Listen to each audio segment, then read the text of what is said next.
একটি খতিয়ানে আপনার নামে কতটুকু জমি আছে এইটুকু তথ্য জানতে আপনার না জানি কত মানুষের কাছে যেতে হয়।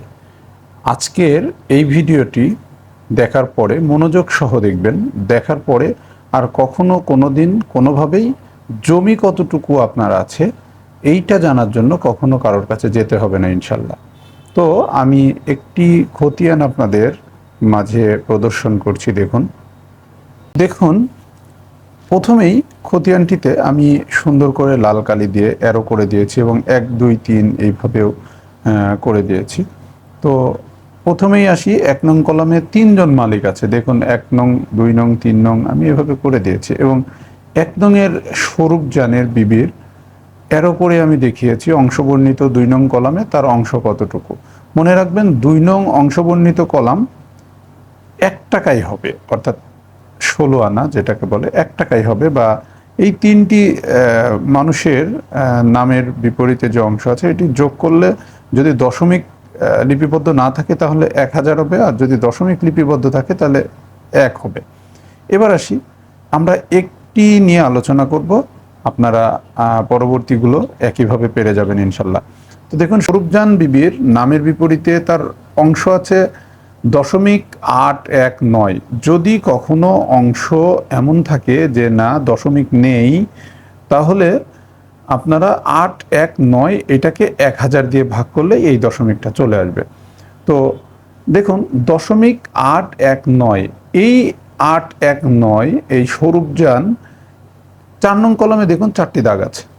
এই 4টি দাগের জমি কিন্তু 3 জনই পাবে, স্বরূপজানও পাবে, আব্দুল সাত্তারও পাবে, ফজিলা খাতুনও পাবে। কিন্তু কে কতটুকু পাবে সেটা লেখা আছে এই যে 2 নং অংশ বর্ণিত কলামে। অর্থাৎ এই দাগে প্রতিটি দাগেই স্বরূপজান যেমন পাবে 819 অংশ, তো তার পরবর্তীতে আব্দুল সাত্তার পাবে 125 অংশ, এইভাবে 3 জন বন্টন করে নেবে আর কি অংশ অনুযায়ী। এবার আসি আমি একটি দাগে কিভাবে জমি পাবে সেটা আমরা লিপিবদ্ধ করি বা গণনা করি।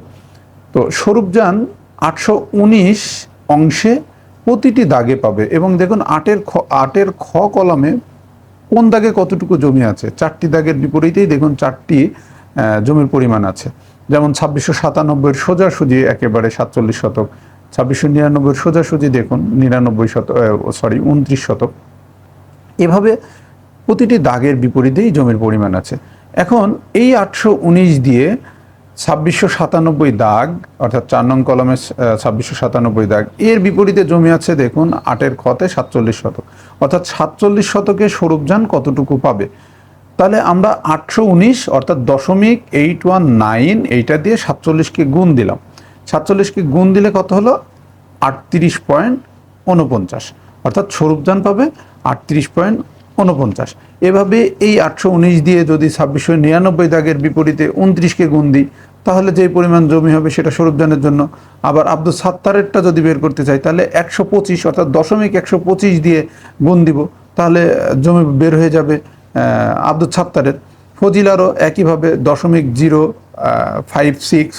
এইভাবে প্রতিটি জমির পরিমাণকে গুণ দিলে যেই জমিটি বেরোবে সেটি হচ্ছে তার জমির পরিমাণ, অর্থাৎ ফজিলার জমি, আব্দুল সাত্তারের জমি, প্রতিটি গুণ করলে কিন্তু আপনি পেয়ে যাবেন। আর যদি আগেই বলি যদি দশমিক না থাকে অর্থাৎ এই অংশ দিয়ে জমির পরিমাণকে গুণ দিয়ে 1000 দিয়ে ভাগ দিবেন, জমি শতকে বের হয়ে যাবে যে কয় শতক জমি। এবার আসি, এটা তো দেখলাম দাগের বিপরীতে। এখন যদি বলা হয় এই খতিয়ানে স্বরূপজানের এই খতিয়ানে টোটাল জমি দেখুন 1 একর 58 অর্থাৎ 158 শতক। তো সেই ক্ষেত্রে স্বরূপজান কতটুকু পাবে? স্বরূপজান আগেই বলেছি যে এই অংশ দিয়ে গুণ করলে যেটা হবে সেটাই হচ্ছে তার জমির পরিমাণ। তাহলে আমি দেখুন 819 দিয়ে এই লাল চিহ্ন দিয়ে টোটাল জমির কাছে নিয়ে আসলাম 1 একর 58কে, অর্থাৎ ওই 819 দিয়ে 158কে গুণ দিলাম। এই 158 হচ্ছে টোটাল জমি।